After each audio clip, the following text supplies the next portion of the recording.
அருட்பெருஞ்சோதி அருட்பெருஞ்சோதி தனிப்பெரும் கருணை அருட்பெருஞ்சோதி. எல்லா உயிர்களும் இன்புற்று வாழ்க, வள்ளல் மலரடி வாழ்க வாழ்க, கொல்லா விரதம் குவளை எல்லாம் ஓங்குக, நல்லோ நினைத்த நலம் பெறுக, நன்று நினைத்த எல்லோரும் வாழ்க இசைந்து. உலக மக்களே, அறிவார்ந்த அன்பர்களே, ஆண்மநேய ஒருமைப்பாடுடைய அன்பர்களே, வல்லப்பமானவன் கருளிய திருவற்பாவில் 3ஆம் திருமுறையில் பதிகம் 18 ஆற்றா விரகம் என்ற பதிகத்தில் இருக்கின்ற பாடல்களுடைய விளக்கங்களை பார்த்து கொண்டிருக்கிறோம். ஆற்றா விரகம் மொத்தம் 10 பாடல்களை கொண்டது. இதுவரை 5 பாடல்களுடைய விளக்கங்களை பார்த்திருக்கிறோம். ஆற்றா விரகம் என்பது சகித்து கொள்ள முடியாத ஒரு பிரிவு, வேதனை, காதலர்களிடையே ஏற்படும் பிரிவு. வள்ளற்பெருமான் தன்னை தலைவியாகவும் இறைவனை தலைவனாகவும் வர்ணனை செய்து இந்த பாடலை நமக்கு அருளியிருக்கிறார்கள். சமயங்களும் மதங்களும் மார்க்கங்களும் சூழ்ந்த காலகட்டங்களில் எப்படியெல்லாம் இறைவனை அழைத்தார் என்பதையும், இறைவனுடைய அருள் வல்லமைகளையும், எப்படியெல்லாம் இறைவன் மீது காதல் கொண்டார் என்பதையும் 1ஆம் திருமுறையிலிருந்து 5ஆம் திருமுறை வரைக்கும் நமக்கு அருளியிருக்கிறார்கள். அந்த வகையிலே 3ஆம் திருமுறையில் இருக்கின்ற பாடலை நாம் பார்த்து கொண்டிருக்கிறோம். இந்த பிரபஞ்சம் தோன்றிய காலத்திலிருந்தே மதங்களும் சமயங்களும் மார்க்கங்களும் சூழ்ந்திருந்த காலகட்டங்களில் சமயங்களையும் மதங்களையும் மார்க்கங்களையும் உருவாக்கிய தலைவர்கள், சமயத் தலைவர்கள், மத தலைவர்கள், மார்க்கங்களுடைய தலைவர்கள், இவர்களெல்லாம் சேர்ந்து இறைவனை உருவகப்படுத்தி பல உருவங்களிலே கற்பனை செய்து உருவகப்படுத்தி அதன்படி ஆலயங்களையும் அமைத்து வழிபாட்டு முறைகளையும் அமைத்து மக்களை வழிபட செய்து விட்டார்கள். இந்த நிலை மாற வேண்டும். கிரேதயுகம், திரேதயுகம், துவாரயுகம், கலியுகம் 4 யுகங்களிலுமே இது நடந்து முடிந்துவிட்டன. சமயங்களும் மதங்களும் மார்க்கங்களும் இல்லாத நிலையில் மக்கள் வாழ வேண்டும். சமத்துவமாக வாழ வேண்டும், சகோதரத்துவமாக வாழ வேண்டும். இந்த நிலையை உருவாக்குவதற்காகத்தான் அருட்பெருஞ்சோதி ஆண்டவர் சமரச சுத்த சன்மார்க்க சங்கத்தை நிறுவி அதை செயலாற்றுவதற்காக ஒரு மகன் வேண்டும் என்பதற்காக ஒரு தாயின் வழியாக இந்த மண்ணுலகிலே வருவிக்க செய்து சமரச சுத்த சன்மார்க்கத்தை தன் மகனிடம் ஒப்படைக்கிறார். ஆனால் வள்ளற்பெருமானவர்கள், அதாவது நமது குழந்தை இறைவன் வள்ளற்பெருமானவர்கள் 9 ஆண்டுகள் வரையிலும் இந்த மண்ணுலகை வருவிக்க விட்டு 9 ஆண்டுகள் வரையிலும் அவருடைய நிலையை அவர் அறிந்து கொள்ள முடியவில்லை. காரணம், மறைப்பு இருந்தது. ஞானக்கண் திறக்கவில்லை. 9ஆவது ஆண்டிலே அருட்பெருஞ்சோதி ஆண்டவர் தன் மகனை ஆட்கொண்டு மறைப்பை நீக்குகிறார். அந்த நிலையில் சமயங்களும் மதங்களும் மார்க்கங்களும் சூழ்ந்திருந்த காலகட்டங்களில் இறைவனை எப்படியெல்லாம் வழிபட்டார் என்பதையும், அதன் நெறிகளிலே எப்படி பற்று கொண்டிருந்தார் என்பதையும் நாம் திருவற்பாவிலே கண்கூடாக பார்க்கிறோம். அத்தனையும் உண்மை. ஒளிவு மறைவியின்றி வள்ளற்பெருமானவர்கள் நமக்கு அருளியிருக்கிறார்கள். அதன் பிறகு சமரச சுத்த சன்மார்க்கத்தை பெற்ற பிறகு இதெல்லாம் தேவையில்லை என்று சொல்லிவிட்டார். மதங்களையும் மார்க்கங்களையும் சமயங்களையும் சார்ந்து அதில் இருந்து கொண்டு சமரச சுத்த சன்மார்க்கத்துக்கு வர வேண்டிய அவசியம் இல்லை. நன்றாக புரிஞ்சுக்கணும் நீங்கள். அது தேவையும் இல்லை. நேரடியாகவே இறைவனை அடைய வேண்டும். நேரடியாகவே இறைவனுடைய அருளை பெற வேண்டும். அப்போ இந்த மதங்களும் சமயங்களும் மார்க்கங்களும் சார்ந்த குறியீடுகள் இல்லாமல், குறியீடுகள் என்று சொல்லுகிறார் வள்ளற்பெருமான். குணம் குறிகள் குறித்திடாது அனங்கர கலந்த அன்புடை நட்பை என்று சொல்லுவார், அகவலிலே சொல்லுவார். அதனுடைய குணங்களையும் சமயங்களையும் மதங்களையும் மார்க்கங்களையும் சேர்ந்த குணங்களையும் அதன் குறியீடுகளையும், குறியீடு என்பது நாமம் இடுவது, திருநீர் இடுவது, சந்தன பொட்டு இடுவது, குங்கும பொட்டு இடுவது, தேங்காய் பழம் வைத்து வழிபடுவது, ஊதுவத்தி கொளுத்துவது, அதாவது இந்த குத்து விளக்கு ஏற்றி இது செய்வது, இதெல்லாம் இருக்கக்கூடாது. அந்த குறிகளே இருக்கக்கூடாது. அந்த நிலைதான் சமரச சுத்த சன்மார்க்க நிலை என்பதை மக்களிடம் சொல்லுவதற்காக, மக்களிடம் தெரிவிப்பதற்காகத்தான் வள்ளற்பெருமான் வருவிக்க உற்றார். அதை அருட்பாவிலே நாம் பாடல்களே தெளிவாக பார்த்து கொண்டிருக்கிறோம். அப்போ சமரச சுத்த சன்மார்க்கத்தை பெற்ற பிறகு இறைவனை எப்படி வேண்டுகிறார், இறைவனை எப்படி உருவகப்படுத்துகிறார், என்பதையெல்லாம் பார்த்து கொண்டிருக்கிறோம். அந்த வகையில் இன்று நாம் பார்க்க வேண்டிய பாடல் 3ஆம் திருமுறை பதிகம் 18 ஆற்றா விரகம் 6வது பாடல். எப்படி மீது இறைவனை காதல் கொண்டுள்ளார், தன்னை தலைவியாகவும் இறைவனை தலைவனையாகவும் வர்ணனை செய்து தோழியிடம் சொல்லுவது போல இந்த பாடலை நமக்கு ஏற்றியிருக்கிறார்கள். பாடலை நன்றாக கவனியுங்கள். வில்லை மலையாய் கை கொண்டார், வில்லை மலையாய் கை கொண்டார், விடம் சூழ் கண்டர், விடம் சூழ் கண்டர், விரிபொழில் சூழ் தில்லை நகரார் ஒற்றையுளார், தில்லை நகரார் ஒற்றையுளார், சேர்ந்தார் அல்லர், நான் அவர் பால் ஒல்லை அடைந்து நின்றாலும் உன்னை அணைதல் ஒருபோதும் இல்லை எனிலோ என் செய்வேன் என்னை மடவார் இகழாரோ. இது பாடல். தோழியிடம் உள்ளத்திடம் சொல்லுகிறார். இந்த பாடலுடைய பதவுரை பாருங்க, அதன் பின் விளக்கம். வில்லை மலையாய் கை கொண்டார், இமயமலையை வில்லாக வளைத்து கையில் வைத்துக் கொண்டவர். விடம் சூழ் கண்டார், விடம் என்பது விஷம், நஞ்சு, கழுத்திலே நஞ்சை நிறுத்தியவர். பாற்கடலை தேவர்களுக்காக அமுத வேண்டும் என்பதற்காக கடையும் போது பாம்பு அதில் விஷத்தை கக்குகிறது, உமிழ்கிறது. அந்த அமுதத்தை உண்டால் தேவர்கள் எல்லாம் மடிந்து விடுவார்கள். அசுரர்கள் செய்த இந்த மாய செயல்களை எல்லாம் நீக்கி அந்த விஷத்தை எடுத்து தான் உண்டு தேவர்களை எல்லாம் காப்பாற்றி அந்த விஷத்தை உண்ட விஷத்தை கழுத்தில் நிறுத்தி கொண்டவர். அதான் விடஞ்சூழ் கண்டார் என்று சொல்கிறார். விரிபொருள் சூழ் தில்லை நகரார் ஒற்றியுள்ளார். அழகாக வயல்களும் பண்ணைகளும் சூழ்ந்த நீர்நிலைகளும் சூழ்ந்த தில்லை நகரத்தில் இருக்கின்றவர் இப்பொழுது திருவொற்றியூரில் இருக்கிறார். தில்லை நகரார் ஒற்றியுள்ளார். அப்படிப்பட்ட தில்லை நகரிலே இருந்து கொண்டிருந்த இறைவன் இப்பொழுது திருவொற்றியூரை மையமாக கொண்டு விளங்கி கொண்டிருக்கிறார். சேர்ந்தார் அல்லர், இன்னும் நான் எதிர்பார்த்து கொண்டிருக்கிறேன், இன்னும் அவர் வரவில்லை.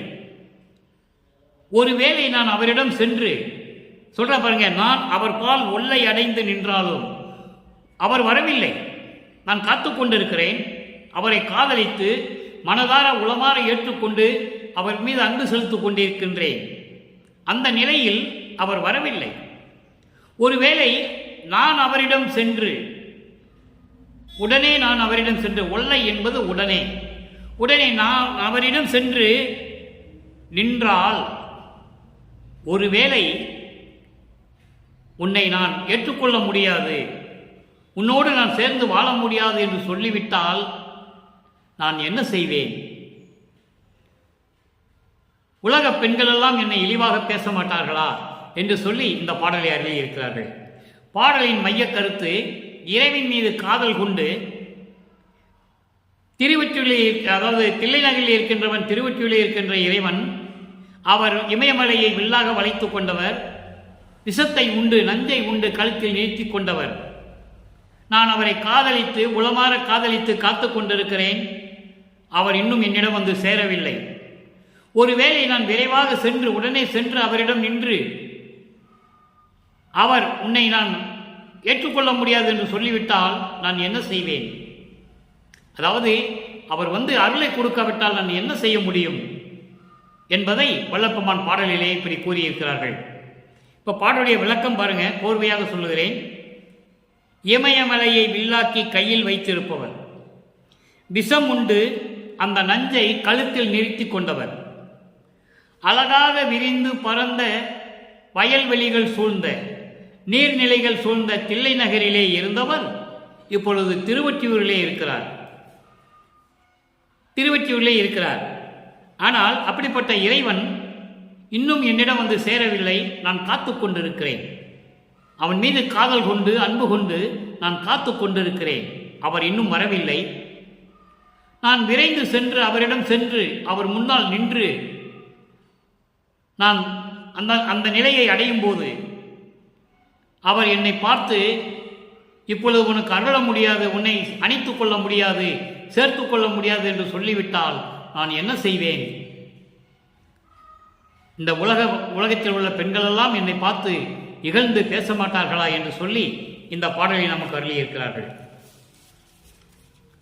இதே நிலை இந்த சமயங்களும் மதங்களும் மார்க்கங்களும் சாராத நிலையில் சமரச சுத்த சன்மார்க்கத்தை பெற்ற பிறகு, இறைவன் தன்னை ஆட்கொண்ட பிறகு, ஐயோ இப்படியெல்லாம் நாம் பாடிவிட்டோமே உருவகப்படுத்தி என்று நினைக்கும் போது இறைவனிடம் வேண்டுகிறார், உன்னால்தானே இதெல்லாம் நான் செய்துவிட்டேன், இப்போ சமயங்களும் மதங்களும் மார்க்கங்களும் தேவையில்லை என்று சொல்லுகிறாயே, இதை எப்படி உலக மக்கள் ஏற்றுக்கொள்வார்கள்? நீதானே சொன்னாய், இப்பொழுது இப்படி சொல்லுகிறாய் என்று சொல்லுவார்களே என்று சொல்லும் பொழுது, உனக்கு அறிவில்லை, அற்ப அறிவாக இருந்தது என்று சொல்லிவிடு என்று சொல்லுகிறார் தந்தை. அதே போன்று இவர் சொல்லுகிறார், பேருபதேசம் செய்து கொடிகட்டி பேருபதேசம் செய்யும் போது மதங்களிலும் சமயங்களிலும் மார்க்கங்களிலும் அந்த நெறிகளில் நான் எவ்வளவு பற்று கொண்டிருந்தேன் என்று உங்களுக்கெல்லாம் தெரியும், அப்ப எனக்கு அற்ப அறிவாக இருந்தது என்று சொல்லிவிடுவார். தந்தை சொன்னதை மகன் சொல்லுகிறார். அப்போ அற்ப அறிவாக இருந்தது என்பது எனக்கு மறைப்பு நிலை இருந்தது. அந்த நிலை நீங்கிய பின் என் தந்தை அறிவுறுத்தலின்படி சமரச சுத்த சன்மார்க்கத்தை பெற்ற பிறகு அது தேவையில்லை, முற்றிலுமாக ஒதுக்கிவிடுங்கள், அது உள்ளே செல்லாதீர்கள் என்று சொல்லுவார்.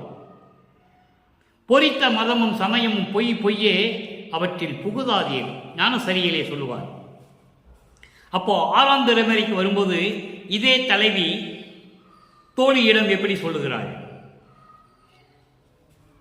இறைவனை கணவனாகவும், அதாவது தலைவனாகவும், தன்னை தலைவியாகவும் வர்ணனை செய்து, அதே இறைவனை அருப்பெருஞ்சோதி ஆண்டவராகும் போது 6ஆம் திருமுறைக்கு வரும்போது சமரச சுத்த சன்மார்க்கத்தை பெற்ற பிறகு எப்படி தோழியிடம் கூறுகிறார் என்பதை பார்க்க போகிறோம்.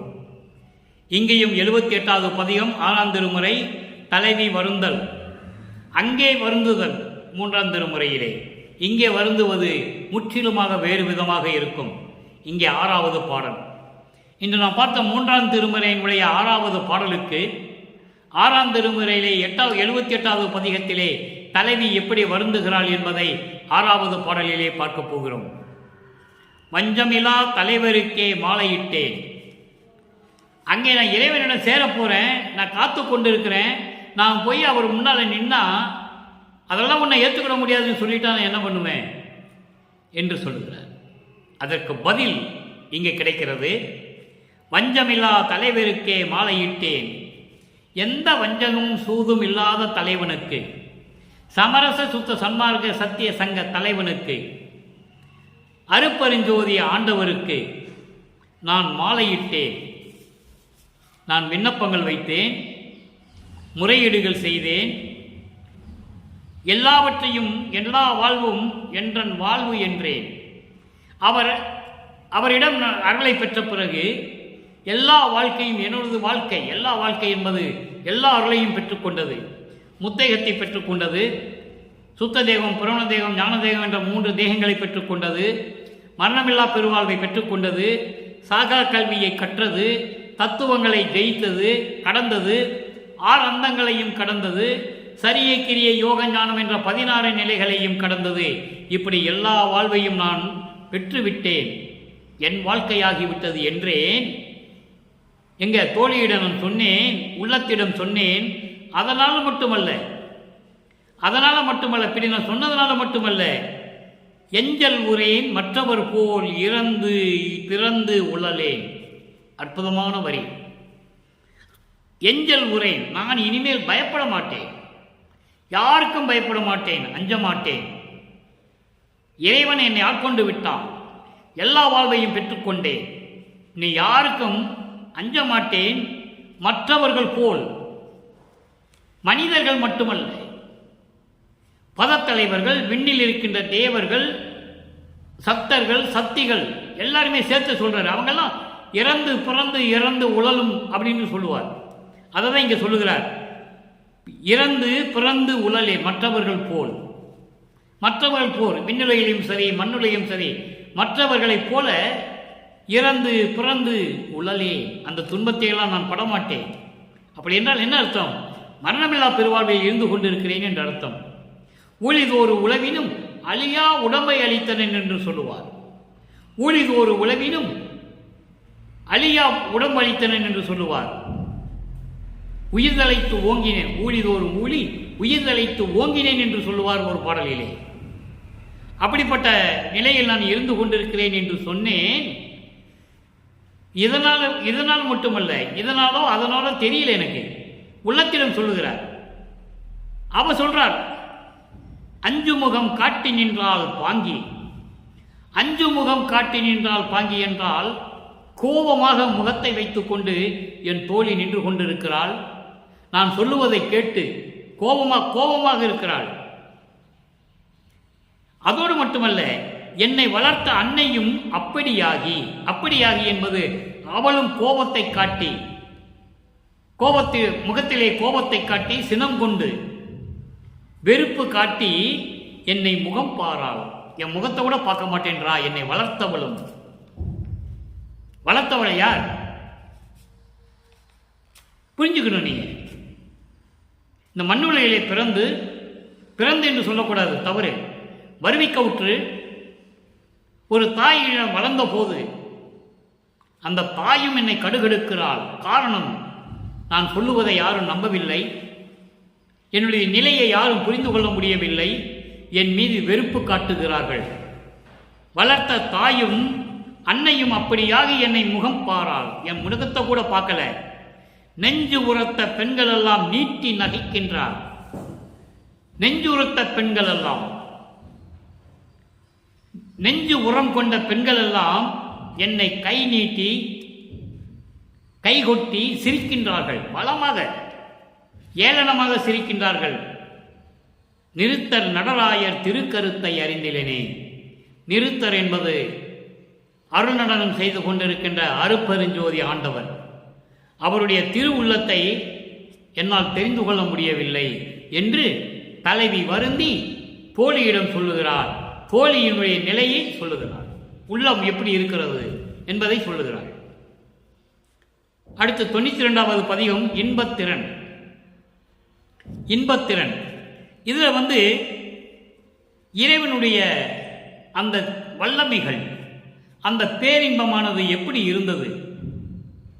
வேதங்களும் சரி, ஆகங்களும் சரி, விண்ணவர்களும் சரி. விண்ணவர்கள் என்று சொல்லும்போது பதத்தலைவர்கள், அதாவது பிரம்மன், திருமால், ருத்திரன், மகேஸ்வரன், சதாசிவம். விண்ணோர் வேந்தன் இந்திரன், மண்டலாதிபதிகள் அக்னி, சந்திரன், சூரியன். இவங்க எல்லாரும் ஆகமங்களில் எப்படி சொல்லப்பட்டது, அதுவும் வேதங்களெல்லாம் எப்படி இருந்தன, இறைவனுடைய நிலையை தெரியாமல் எப்படியெல்லாம் தடுமாறிக்கொண்டிருந்தன என்பதையும் சொல்ல வேண்டும். பணிந்து அடங்கும் மனத்தவர் பால், பணிந்து அடங்கும் மனத்தவர் பால் பரிந்து அமரும் பதியே. பணிந்து வணங்கக்கூடிய அன்பர்கள், மனதை அடக்கக்கூடிய அன்பர்கள், மனதை அடக்கியவர்கள், அந்த கரணங்களை அடக்கியவர்கள், மனம், சித்தம், புத்தி, அகங்காரம். இப்படி பணிந்து அடங்கும் மனத்தவர் பால், அவர்களுடைய அப்படிப்பட்ட உள்ளங்களை கொண்டவர்களிடம் விரும்பி அமர்ந்திருக்கின்ற பதியே, அருப்பெருஞ்சோதியே, அவர்கள் உள்ளத்தில் இருக்கிறதை சொல்லுகிறார். இறைவன் எங்கு இருக்கிறான்? சமரச சுத்த சன்மார்க்க சங்கத்தினுடைய சாதுக்களிடம், சமரச சுத்த சன்மார்க்கத்தை கடைபிடித்துக் கொண்டிருக்கின்ற அன்பர்களிடம், மனத்தை அடக்கி பணிந்து இறைவனை வணங்கக்கூடியவர்களிடம் விரும்பி இருக்கிறார் இறைவன் என்று சொல்லுகிறார்.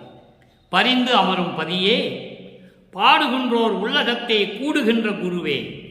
உள்ளம் உருகி வேண்டுகின்றவர்கள், உள்ளம் உருகி பாடுகின்றவர்கள், உள்ளம் உருகி வணங்குகின்றவர்களுடைய உள்ளத்திலே இருக்கின்ற, கூடுகின்ற, உள்ளத்திலே போய் சேர்ந்து கொண்டு இருக்கின்ற குருவே. கனிந்த மறை பல கோடி, கனிந்த மறை பல கோடி, ஆகமம் பல்கோடி, கடவுள் நினது அருள்புகளை கணிப்பதற்கு, நல்ல கவனிக்கும் நண்பர்களே, கடவுள் நினது அருள்புகளை கணிப்பதற்கு பலகால் துணிந்து துணிந்து எழுந்து எழுந்து தொடர்ந்து தொடர்ந்து அடிகள் சுமந்து சுமந்து இளைத்து இளைத்து சொல்லிய வல்லனவென்று அணிந்த மொழி மாற்றி வலிது அணிந்ததென்றால், இப்படியெல்லாம் அவர்கள் தடுமாறும் போது, நான் விளக்கம் சொல்றேன், அப்படியெல்லாம் தடும்போது என்றால் அந்தோ அடியேனின் புகழ் உரைக்கல் ஆவதுவோ. இப்படியெல்லாம் இவர்கள் தடுமாறிக் கொண்டிருக்கும் போது நான் மட்டும் உனது அறிவிப்புகளை சொல்லுவதற்கு ஆகுமா என்று சொல்லுகிறார். இப்ப இந்த பாடலுடைய விளக்கம் பாருங்க. பணிந்து அடங்கும் மனத்தவர்பார் பரிந்து அமரும் பதியே சொல்லியாச்சு. பாடுகின்றோர் உள்ளகத்தை கூடுகின்ற குருவே சொல்லியாச்சு. அடுத்து பாருங்க, கனிந்த மறை பல கோடி, அதாவது மறைகள் என்பது வேதங்கள். ரிக் வேதம், யசுர் வேதம், சாம வேதம், அதர்வண வேதம் போன்ற வேதங்களும் ஆகமங்கள் என்பது சிவநெறி நூல்கள்.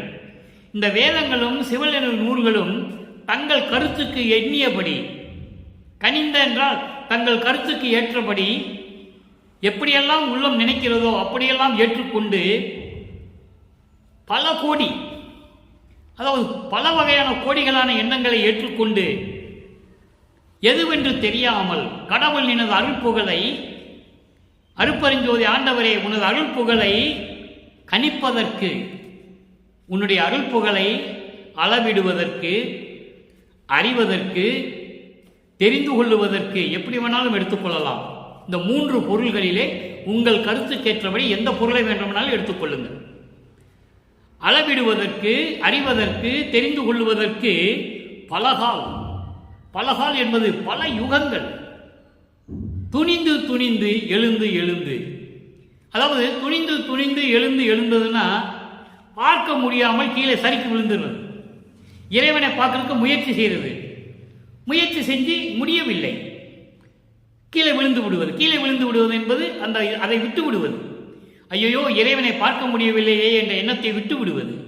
பிறகு மீண்டும் துணிந்து எப்படியாவது பார்க்க வேண்டும் என்று துணிந்து பல தடவை நம்ம கீழே விழுந்து எழுந்தாலும் சரி இறைவனை பார்த்தே ஆக வேண்டும் என்று உறுதியுடன் தொடர்ந்து பல யுகங்களாக தொடர்ந்து அடிகள் சுமந்து திருவடிகளை நினைத்து எவ்வளவு அற்புதம் பாருங்க. இதுக்கு ஒரு பாடல், அருமையான பாடல் இருக்குது, அதையும் விளக்கம் தர வேண்டும். தொடர்ந்து அடிகள் சுமந்து இறைவனுடைய திருவடிகளை நினைத்து எப்படியாவது இறைவனுடைய அருள்புகழை நாம் தெரிந்து கொள்ள வேண்டும், அறிந்து கொள்ள வேண்டும், எப்படியாவது தெரிந்து கொள்ள வேண்டும் என்று சொல்லி முயன்று முடியாமல் கீழே விழுந்து மறுபடியும் எழுந்து துணிந்து தொடர்ந்து பல யுகங்களாக தொடர்ந்து என்ன சொல்ல வந்தனமோ சொல்லிய வல்லனவென்று நீ என்னென்ன சொல்ல வந்தோமோ அதையே மாற்றி சொல்றது. ஒரு தடவை ஒரு மாதிரியா சொல்றது, இறைவனை போற்றி வணங்குறது, அதை மறந்துடுறது. ஏன்னா தடுமாறுவது மறுபடியும் வேற ஏதாவது சொல்றது. அதான் சொல்றார் அணிந்த மொழி மாற்றி என்பது முதல்ல ஒரு தடவை சொல்றது, அதை மறந்துடுறது. என்ன சொன்னே உங்களுக்கு தெரியாது, திருப்பி வேற ஏதாவது சொல்றது, அப்புறம் அதையும் மறந்துடுறது. இப்படி மாற்றி அதான் மாற்றின்னு சொல்லுகிறார். வேறுபட்டு முரண்பட்டு இறைவனை வணங்கி பாடல்களை பாடி, என்ன பாடுகின்ற தெரியாம பாடி கடைசியாக வலிந்து விரும்பி இதுதான் அப்படின்னு பாடியது அவர்களாலேயே முடியல. அணிந்ததென்றால் அந்தோ ஐயோ அந்த அடியேன் நின் புகழ் உரைக்கல் ஆவதுவோ. நான் சிறியவன், உன் மகன், ஏகப்பட்ட மறைகளும் ஆகமங்களெல்லாம் தொடர்ந்து கீழே விழுந்து எழுந்து தொடர்ந்து உன் திருவடிகளை நினைத்து உன் அருட்புகளை அளவிடுவதற்கு, தெரிந்து கொள்வதற்கு, அறிந்து கொள்வதற்கு முடியவில்லை என்றால் சொன்னதையே மாற்றி சொல்லி கடைசியாக இறுதியாக அவர்களே ஒரு முடிவுக்கு வந்து இதுதான் சொல்லி விரும்பி சூட்டியது, உன் திருப்புகழை விரும்பி சொல்லியதுதான் என்றால் நான் உன்னுடைய புகழை சொல்லுவது ஆவதா? என்னால் முடியுமா?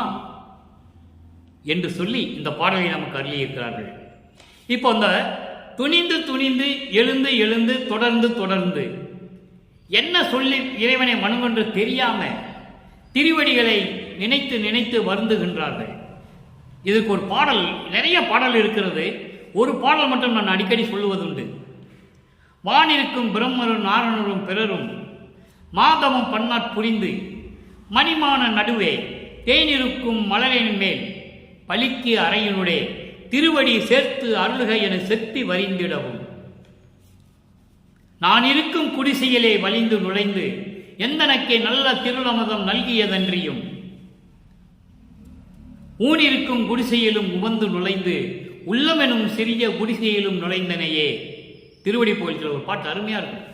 6ஆம் திருமுறையில் இந்த வானிருக்கிற பிரம்மங்களும் தேவர்களும் யாரும் சரி, எல்லாருமே வேதங்கள் ஆகமங்கள் பிரம்மன் திருமால் ருத்திரன் யாராக இருந்தாலும் சரி, உன்னை பார்க்க முடியாமல் உன்னுடைய புகழை அறிந்து கொள்ள முடியாமல் பல யுகங்களாக தவம் புரிந்து உன்னை பார்க்க முடியவில்லை. உடனே என்ன செய்யறாங்க? திருவடியாவது எப்படியாவது பார்த்துருவோம் அப்படின்னு சொல்லி தேனிருக்கும் மலரனை மேல் புத்தம் புது மலர்களால் சூடப்பட்ட ஒரு மலர் இருக்கையை அமைத்து உண்டாக்கி அந்த மலர் இருக்கையை ஒரு பளிங்கு அறையிலே வைத்து ஒளிர்ந்து இருக்கக்கூடிய ஒரு பளிங்கு அறையிலே வைத்து இறைவா உன் திருவடியை இதிலே வைங்க என்று சொல்லி செப்பி வரிந்திடவும். அதான் இங்க சொல்லுகிறார். துணிந்து துணிந்து எழுந்து எழுந்து தொடர்ந்து தொடர்ந்து அடிகள் சுமந்து சுமந்து இழைத்து இழைத்து தளர்ந்து போயிட்டாங்க, நொந்துட்டாங்க, கண்ணீர் விட்டு புலம்புகிறார்கள். இறைவனுடைய இருவடையை பார்க்க முடியவில்லையே, இறைவனை பார்க்க முடியவில்லை என்று இதை வைத்துக்கொண்டு மனதில் வைத்துக்கொண்டு மாற்றி மாற்றி வழிபடுறாங்க. அவங்க என்ன சொன்னாங்களே அவங்களுக்கு தெரியல. அதான் இங்க சொல்லுகிறார். சொல்லிய வல்லனவென்று அணிந்த மொழி மாற்றி எப்படி வழிபடணும்னு தெரியல, எப்படி இறைவனை கூப்பிடணும்னு தெரியல, தடுமாறுகிறார்கள்.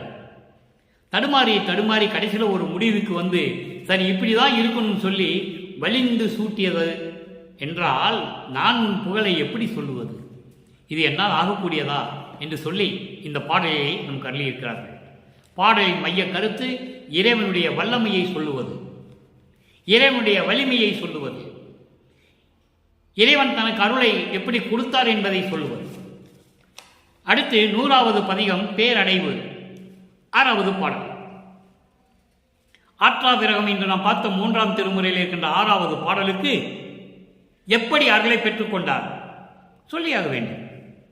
அங்கே 3வது திருமுறையில அந்த பாடலில் 6வது பாடலில் நான் போய் எதுக்கு நின்று நான் ஓடி போய் அவர் எதுக்கு நின்னா அதெல்லாம் கிடையாது, இப்பெல்லாம் உனக்கு அருளை தர முடியாது, உன்னை சேர்த்துக்க முடியாதுன்னு சொல்லிட்டா நான் என்ன பண்றது என்று சொல்லுவார்.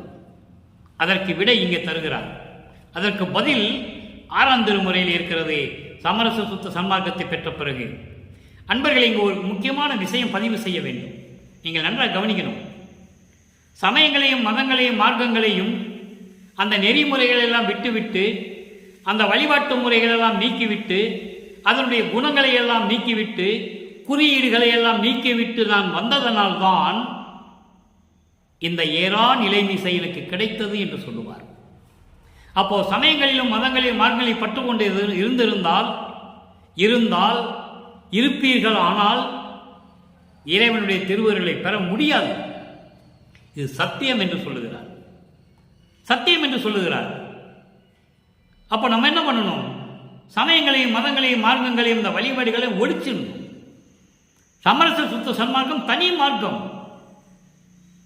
200 வருஷமா கீழே இருந்து தான் மேலே வரணும், நீங்கள் கீழே இருந்தே மேலே போங்க, கீழே இருந்தே மேலே போங்கன்னு சொல்லி மேலே யாரும் வர முடியாமல் பூரா கீழே இருந்து கொண்டு இறந்து போனார்கள். இப்போ எப்படி அவங்க சமரச சுத்த சன்மார்க்கத்தை தெரிந்து கொள்ளுவது? அதெல்லாம் வளர்ப்பாம சொல்கிறேன், நேராக வாங்கன்ற, யாருக்கு பயப்பட வேண்டாம், நேராக வாங்க, இறைவன் இருக்காருன்னு சொல்கிறேன். சரி, இப்போ பேரடைவு அவனுடைய எப்படி அருளை பெற்றுக்கொண்டார்? களிப்பொடு மகனே, மகிழ்வோடு இருமகனே, சந்தோஷமாக இருமகனே, அருள்வொளி திருவருவை அருள்வொளி திருவை கடிகை ஓர் 2.5 அதனில் 2.5 கடிகையில் 2.5 நாளிகையில், அதாவது 1 மணி நேரத்தில் உன்னுடைய உடம்பை அருள்பொடி உடம்பாக்குகிறோம். நீ மகிழ்வோடு இருமகனே, ஒளிப்பிலாது உலகம் முழுவதும் அறிய. அற்புதமாக இருக்கும் இந்த இடம். சும்மா யாருக்கும் தெரியாம ஒளிச்சியெல்லாம் கொடுக்கல, யாருக்கும் தெரியாம ஒளிச்சு கொடுக்கல, எல்லாருக்கும் தெரிஞ்சுதான் கொடுக்கிறாரு. ஆனா மக்களிடம் யாரும் சொல்லல. வள்ளற்பெருமான் இறைவனாகவே வந்தவர்னு யாரும் சொல்லல. அவர் இறைவனோட கலந்துட்டாருன்னு சொல்லல. அவர் தான் 5 தொழில் செஞ்சிட்டு இருக்காருன்னு சொல்லல. ஆனா இவர் சொல்றார் பாருங்க, உலக மக்களுக்கு தெரியப்படுத்துகிறார். இறைவன் மகனிடம் சொல்லுகிறார், மகனே ஒளிப்பிலாது உலகம் முழுதும் அறிய. எந்த விதமான மறைப்பும் இல்லாமல் வெளிப்படையாக உலகம் முழுவதும் தெரியும்படி, உலக மக்கள் அனைவருக்கும் தெரியும்படி உனக்கு நன்மனம் புரிவிப்பாம். உனக்கு நல்ல நல்ல அருள்களை கொடுக்க வைக்கிறோம். மனம் புரிவிப்பாம் என்பது அருளை கொடுக்கிறோம், அருளை கொடுக்கிறோம். அடுத்து பாருங்க, அளிப்புற அளிப்புற மகிழ்வாள் மங்கள கோலம் அணிபெற புனைக நீ விரைந்தே. கனிவோடு கனிவோடு மகிழ்ச்சியோடு நீ என்ன பண்றேன்னா, மகிழ்வாள் மங்கள கோலம், மங்களகரமாக அழகாக அலங்கரித்து வருவாயாக, உடனே வருவாயாக. ஏன்னா நாளிகை இல்லை, 2 நாளிகை தான் இருக்கு. அதேதான் 6ஆம் திருமுறை கடைசி பாடலிலே சொல்லுவார், இறுதியான பாடல். என் சாமி எனது துரை என் உயிர் நாயகனார் இன்று நான் வந்து இருக்கும் இடத்தில் அமர்கின்றார். பின்சாரும் 2.5 நாளிகையில் என் பேர் உடம்பில் கலந்து உள்ளத்தில் பிரியாது இருப்பார். அதை தான் இங்கே சொல்றாரு. 2 நாளிகையிலே உன்னோடு கலக்க இருக்கிறோம். நீ மங்கள கோலம் புனிந்து மங்களகரமாக நீ ஆடை அலங்காரம் செய்து வருவாயாக என்று சொல்லுகிறார். ஆனால் வல்லப்பெருமான் அப்படியா இருந்தாரு? இல்லை, அதெல்லாம் இருக்கட்டும், எனக்கு இது போதும்னு சொல்லிட்டார். கீழே ஒரு வேஷ்டி மேலே ஒரு வேஷ்டி முக்காடு போட்டுக்கிட்டு இருந்த போதும்ட்டு. உனக்குன்னு ஒரு உலகம் இருக்கு. எப்படி பிரம்மன் திருமணம் வாழ்ந்தார்களோ அப்படிப்பட்ட உலகங்கள்லாம் இருக்கு. நீ வான்னு சொல்ற. அங்க உனக்கு மணிமுடம் சூட்டி தங்கத்தாலும் வைரலாலும் பௌடங்களாலும் பவளங்களாலும் வைடூரியங்களாலும் அலங்கரிக்கப்பட்ட மணிமகுடத்தை சூட்டி உனக்கென்று உலகம் இருக்கிறது என்று சொல்லும் பொழுது, விரிப்பிலேன் மாலையன் பதவி வேண்டி கொள் என விளிம்பினும் கொல்லேன் என்று சொன்னவர். எனக்கு இதே போதும், அந்த வாழ்க்கை எனக்கு தேவையில்லை என்று சொல்லி சித்திவளாக குடிசையிலே உட்கார்ந்து கொண்டு பிரபஞ்சத்தை இயக்கிக் கொண்டிருக்கிறார் என்பதுதான் சத்தியமான உண்மை. அணிவர புனைக நீ விரைந்தே வெளிப்பட உரைத்தாம். வெளிப்பட உரைத்தாம் என்பது எல்லாருக்கும் அறியும்படி இது சொன்னதுதான். என் உள்ளத்தில் இருந்ததை வெளிப்படையாக சொல்லிவிட்டேன். இந்த உலகத்திற்கு அறிமுகப்படுத்தி விட்டேன், இந்த உலகத்திற்கு பிரகடனப்படுத்தி விட்டேன் என்றனர். அவர் யார்? மன்றில் விளங்கும் மெய்ப்பொருள் இறையவரே, சத்திய ஞான சபையிலே விளங்கிக் கொண்டிருக்கின்ற அருப்பெருஞ்சோதி ஆண்டவரே. மெய்ப்பொருள் இறையவர். மெய்ப்பொருள் என்பது அருப்பெருஞ்சோதி, இறையவர் என்பது ஆண்டவர். அருப்பெருஞ்சோதி ஆண்டவர், சத்திய ஞான சபையிலே இருக்கின்ற அருப்பெருஞ்சோதி ஆண்டவர் இப்படியெல்லாம் எனக்கு சொல்லிவிட்டார் என்று சொல்லி உலக மக்களுக்கு தெரியப்படுத்துகிறார். இறுதியாக ஒரே ஒரு பாடல் விளக்கம். பதிகம் 103, தலைவி கூறுதல், தலைவி கூறல். தலைவி எப்படி சொல்லுகிறாள்? அங்கேயும் 6வது பாடல். 3ஆம் திருமுறையில் ஆற்றாவிகரம் பதிகத்தில் இருக்கின்ற 6வது பாடலுக்கு அங்க தலைவி எப்படி சொல்லுகிறாள் தோழியிடம். அதே தலைவி சமரச சுத்த சன்மார்க்கத்தை பெற்ற பிறகு, அதே வல்லற்பெருமானவர்கள் சமரச சுத்த சன்மார்க்கத்தை பெற்ற பிறகு எப்படி 6ஆம் திருமுறையிலே அந்த பதிகத்திலே 6வது பாடலுக்கு விளக்கம் தருகிறார் என்பதை நீங்கள் பார்க்க வேண்டும். என்னை மன மாலையிட்டார், என்னை மன மாலையிட்டார். மாலை மட்டும் இடல, மனமாலையிட்டார். அவ்வளவு பொருள் இருக்கிறது, அவ்வளவு விளக்கம் இருக்கிறது நண்பர்களே. என்னை மனமாலையிட்டார், என்னை ஆட்கொண்டு அருள் செய்து என்னை அணைத்துக் கொண்டார், அவரோடு சேர்த்து கொண்டார், என் உயிரில் கலந்தார். சொல்லிட்டாரா? என் உயிரில் கலந்தார். எல்லாம் செய்வல்ல சித்தர் எனக்கு அறிவித்ததனை, எல்லாம் வல்லமைகளை படைத்த அந்த சித்தர், சித்தர் என்பது சித்தர்கள் கூட்டத்தில் சேர்ந்தவர்கள் அல்ல, அருப்பெருஞ்சோதி ஆண்டவர். அவர்களெல்லாம் அவர்களுடைய அருள்களெல்லாம் மறையக்கூடியது, அழியக்கூடியது. அதற்கு ஒரு கால வரை உண்டு, கால வரை உண்டு. அதன் பிறகு அவர்களுடைய அருளெல்லாம் செல்லாது, முடிஞ்சு போகும். இவர் அருப்பெருஞ்சோதி ஆண்டவர். எல்லாம் செய்வல்ல சித்தர் எனக்கு அறிவித்ததனை, எனக்கு சொன்னதை இன்ன உலகினர் அறியார், இந்த உலக மக்களும் இந்த உலகமும் அறியாது. இன்னன இந்த உலக மக்களும் இந்த உலகமும் அறியார், வாய்ப்பில்லை. ஆதலினால் பலவே இயம்புகின்றார் இயம்புக.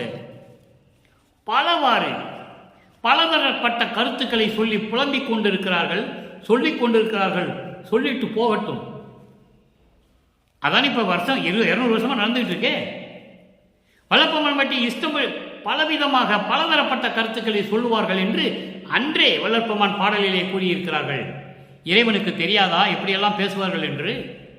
வல்லப்பெருமான் மறையவில்லை. கற்பூரம் வைத்து பிராமணர்கள் எரித்து விட்டார்கள், கொலை செய்து விட்டார்கள், கடத்தி விட்டார்கள், இப்படியெல்லாம் சொல்லிக் கொண்டிருக்கிறார்கள். இன்னமும் அதை அப்பவே சொல்லியிருக்கிறார் நமது இறைவன். இது உலக மக்களுக்கெல்லாம் தெரியாது.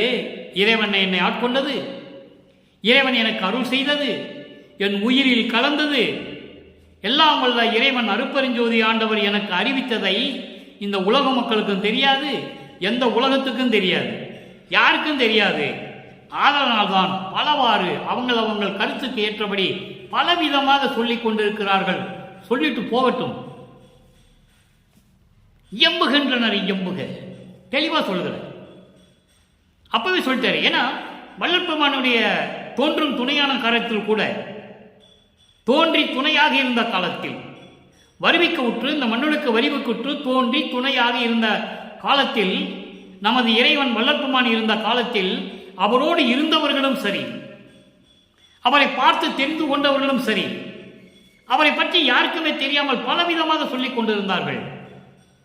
முதல் மாணாக்கர் என்று சொல்லப்பட வேலாயுதம் அவர்கள் யோகி என்று சொன்னார்கள்.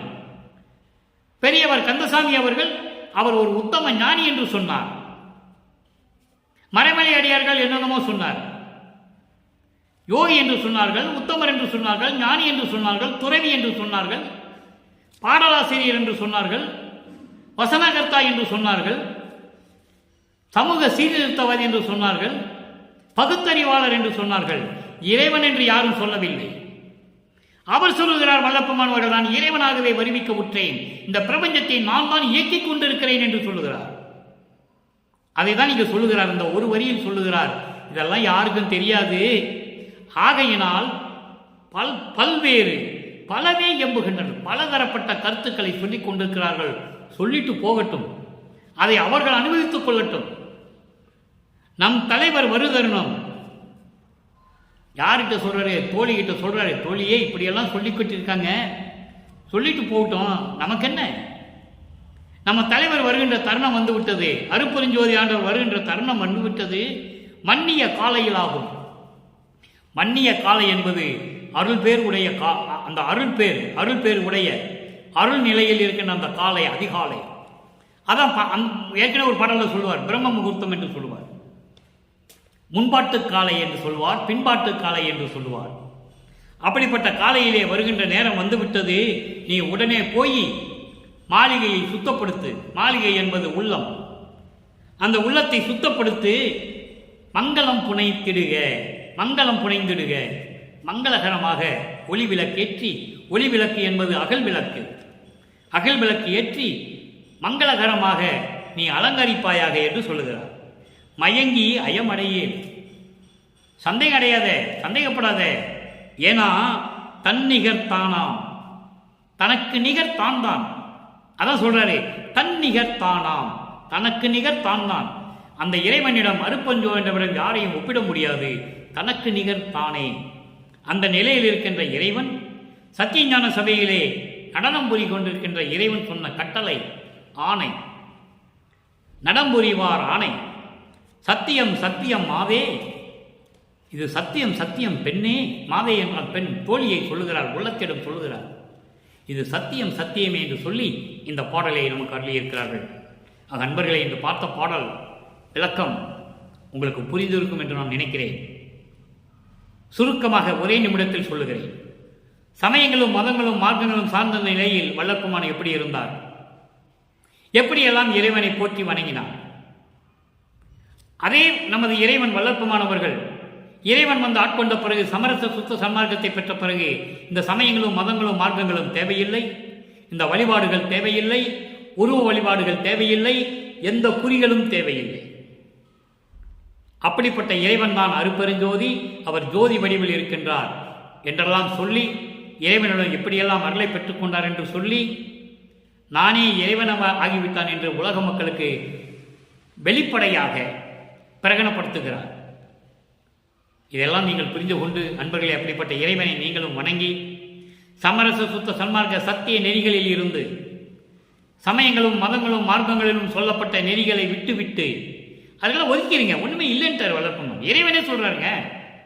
மனுஷன் சொன்னால் பரவாயில்லை, இறைவனே சொல்கிறாரு, சத்தியம் பண்ணி சொல்கிறாரு. அப்படிப்பட்ட நிலையில் இருந்து கொண்டு இறைவனை வணங்கி இறைவனுடைய அருளையும் அவருடைய செல்வங்களையெல்லாம் பெற்று நீங்களும் உங்கள் உறவினர்களும் மனைவி மக்களும் எல்லோருமே இந்த உலகில் நோயற்ற வாழ்வில் நீங்கள் வாழ்வாங்க வாழ வேண்டும் என்று இறைவனுடைய தயவோடையும் கருணையோடையும் வாழ்த்தி இந்த வள்ளலார் ஊழியன் விடைபெறுகிறேன். மீண்டும் நாளை சந்திப்போம். நன்றி, வணக்கம். அருட்பெருஞ்சோதி, அருட்பெருஞ்சோதி, தனிப்பெரும் கருணை அருட்பெருஞ்சோதி.